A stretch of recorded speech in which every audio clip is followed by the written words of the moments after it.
Hello students and learners, welcome to Brainbox tutorials 11 and 12. I'm your teacher Priyanka and today we will start a story named The Landlady written by Roald Dahl. You will find this story in the syllabus of Modern English Book Perspectives, and this is in class 11 English Literature syllabus, Modern English Literature syllabus. A bit about the author. Roald Dahl, he was born in Wales in 1916 and his parents were Norwegian. And this particular story, Landlady, is the genre of the story is that it has mystery, it has horror, and it's a short story. It was written around 1960 and it was published in the same year. And we will see the main antagonist of the story is the landlady herself. Antagonist means koi villain.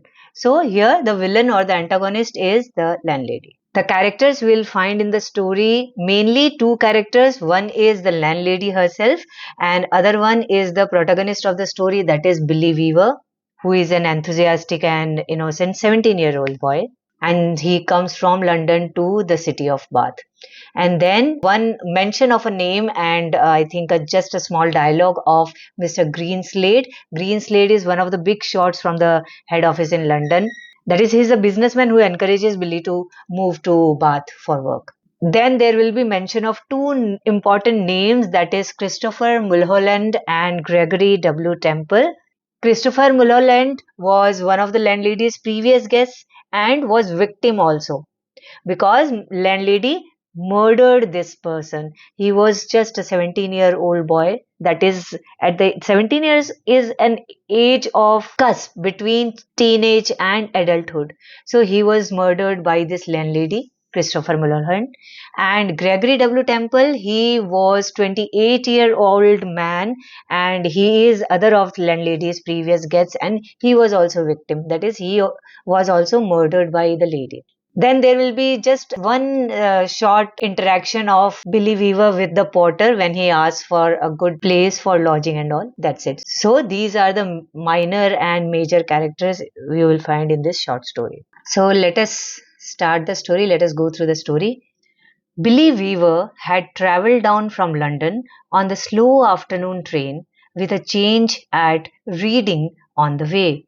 And by the time he got to Bath, it was about 9 o'clock in the evening, and the moon was coming up out of a clear starry sky over the houses opposite the station entrance. So, in the first paragraph itself, the author has introduced the main protagonist, Billy Weaver. He had traveled down, he is coming from London, and in the afternoon train, it's a slow afternoon train, he had changed the train at Reading and then the city of Bath at about 9 o'clock in the evening. Where is Bath? Let me show you in the maps. Here is London and 91 miles west to it is the city of Bath. So here is Bath, this one.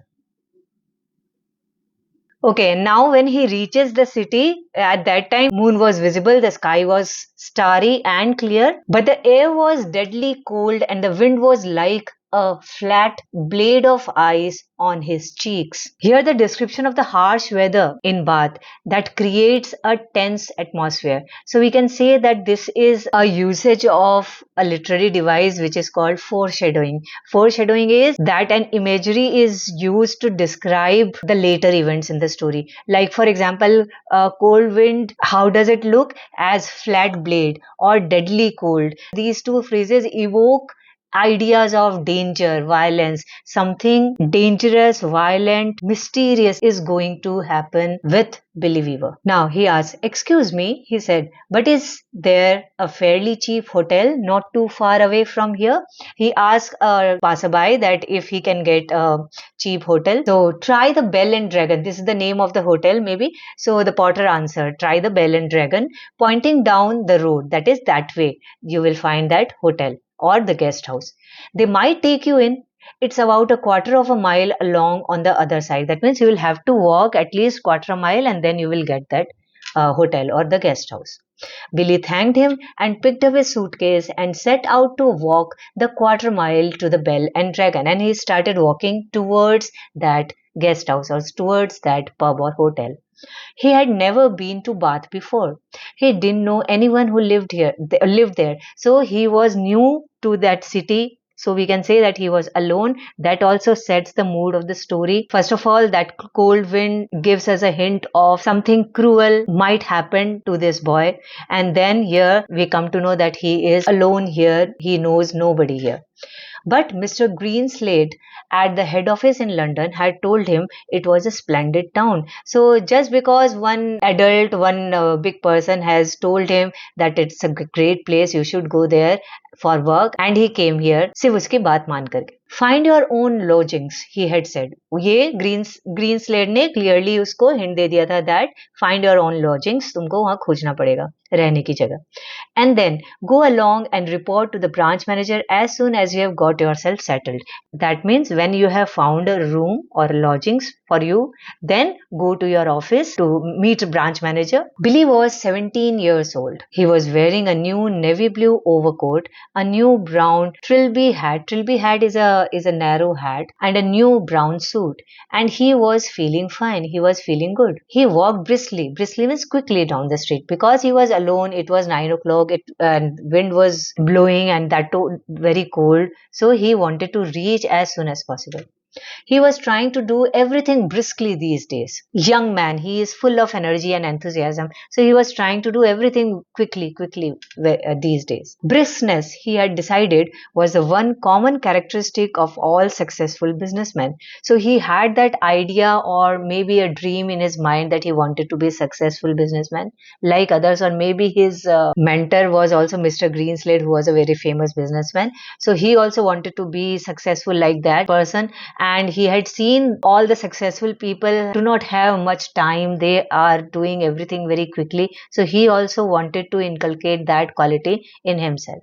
The big shots up at the head office were absolutely fantastically brisk all the time. They were amazing. And that is what he has looked. He has observed all the big shots in his own head office, that they were fantastically brisk all the time. They were very quick in doing or in going from here to there. There were no shops on this wide street that he was walking along. So no shops there, only a line of tall houses on each side, all of them identical. So just on the corner of the roads, all identical tall houses were there. No shops and all. They had porches and pillars and 4 or 5 steps going up to their front doors.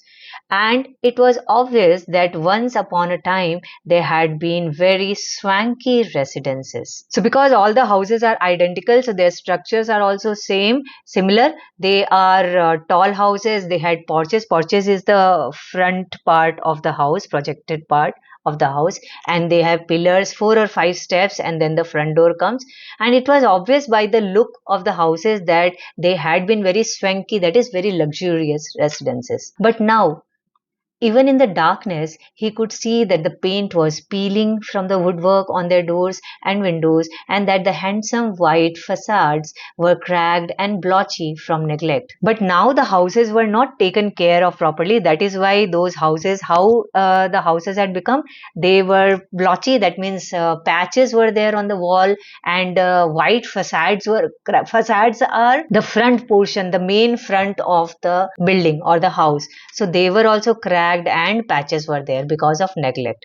So either nobody was living there in the houses or maybe they neglected it. Suddenly, in a downstairs window that was brilliantly illuminated by a street lamp not 6 yards away, Billy caught sight of a printed notice propped up against the glass in one of the upper panes. Suddenly he saw one particular house which was looking quite good, and it was brilliantly illuminated by a street lamp, and the light of that lamp was falling on the windows of that house, so he could see what kind of a house was it. It said bed and breakfast. So this was the name of that house, bed and breakfast.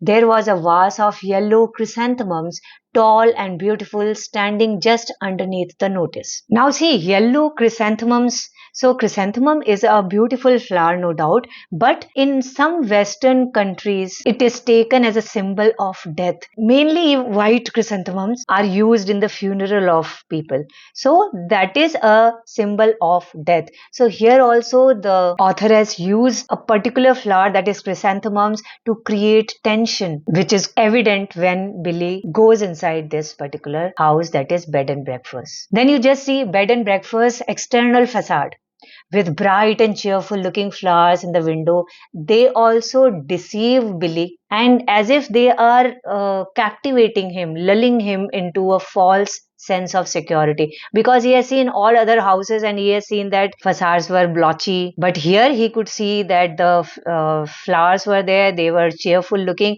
although the symbol of chrysanthemum is death because they are frequently used as funeral flowers, but they are beautiful flowers. So he looks at bright and cheerful looking flowers in the window. So that is a deception which is used for Billy to lull him to come to this particular place. So deception is one of the very important themes of this particular story. And you will find many deceiving things in this story. For example, this was the first one, yellow chrysanthemums. So he stopped walking. He moved a bit closer. Green curtains, some sort of velvety material, were hanging down on either side of the window. The chrysanthemums looked wonderful beside them. He went right up and peered through the glass into the room, and the first thing he saw was a bright fire burning in the hearth. So he stopped walking because he liked that house. He moved a bit closer, then he saw the green curtains were hanging on the window, chrysanthemums were looking wonderful. Then he peeped through the glass inside the room, so he saw that bright fire was burning in the fireplace. On the carpet in front of the fire, a pretty little dachshund was curled up asleep with its nose tucked into its belly. Then he saw that near the fireplace there was a pretty little dog which was sleeping with its nose tucked inside its belly. The room itself, so far as he could see in the half darkness, was filled with pleasant furniture. The furniture were also looking good. There was a baby grand piano and a big sofa and several plump armchairs. So it was decorated with furniture, then chairs, then sofa. And in one corner, he spotted a large parrot in a cage. So near the fireplace, there was a small dog. Then he saw a large parrot also in a cage. Animals were usually a good sign in a place like this, Billy told himself. So Billy is assuring that the place looks good because the animals are there. He can see a dog, he can see a parrot. So the house owner is a pet lover, so he must be a good-hearted person. And all in all, it looked to him as though it would be a pretty decent house to stay in. And he doesn't know why, but he felt that this house and the person, that is the owner, would be a good person and it will be a good stay for him. Certainly, it would be more comfortable than the Bell and Dragon. See, the porter has advised him to go to Bell and Dragon. But while walking along the path, he came across this particular house, bed and breakfast, and he liked it. So he is now comparing, he is assuring himself that this will be a better house to stay in as compared to the Bell and Dragon.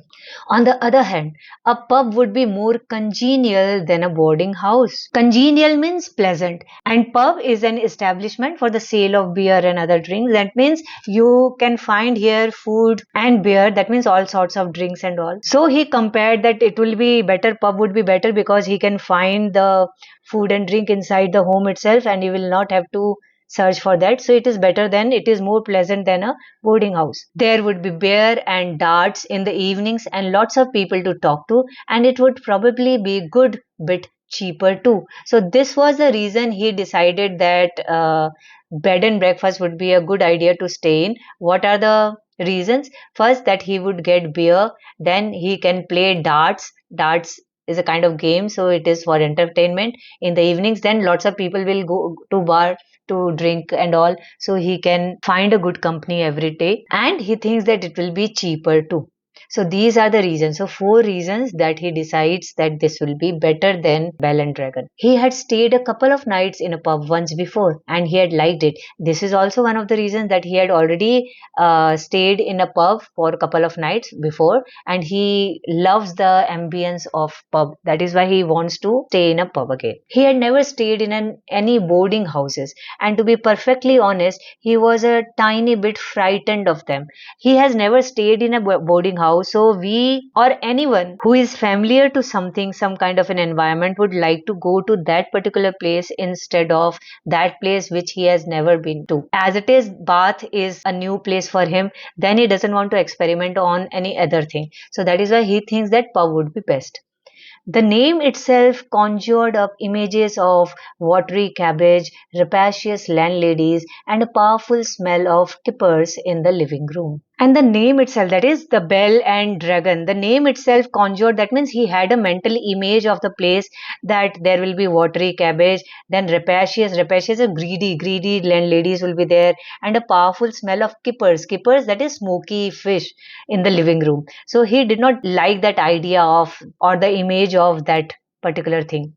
So after dithering about like this in the cold for 2 or 3 minutes, Billy decided that he would walk on and take a look at the Bell and Dragon before making up his mind. He turned to go. Dithering means being indecisive about. आप जब किसी चीज को बिल्कुल decide नहीं कर पाते हो, confused रहते हो. So he waited there in cold for 2 or 3 minutes. Then he thought that better it is to check the Bell and Dragon first. Then if he doesn't like that, or whatever he has picturized the image of Bell and Dragon, if it is exactly like that, I will not stay here. I will come back and take a room here in bed and breakfast. So he turned to go towards Bell and Dragon. And now a queer thing happened to him. Queer thing, that is strange thing suddenly happened to him. What was that?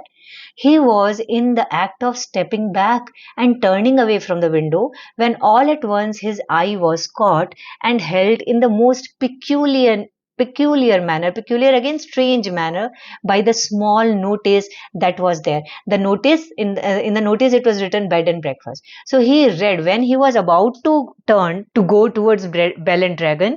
Suddenly some strange thing happened. What happened? His eye saw this notice where it was written bed and breakfast. It said bed and breakfast, bed and breakfast, bed and breakfast. That means the words, as if those words have hypnotized this person, and he was standing there looking at that notice board and reading it again and again. Each word was like a large black eye staring at him through the glass, holding him, compelling him, forcing him to stay where he was and not to walk away from that house. And the next thing he knew, he was actually moving across from the window to the front door of the house, climbing the steps that led up to it and reaching for the bell. So the author says that something captivating was there in that particular notice or in that particular place as a whole, that when he looked, when he was about to turn to go to Bell and Dragon, something was there who forced him to, or which forced him to stay there only. He felt as if somebody was holding him, somebody was compelling him not to go anywhere but to stay in that place.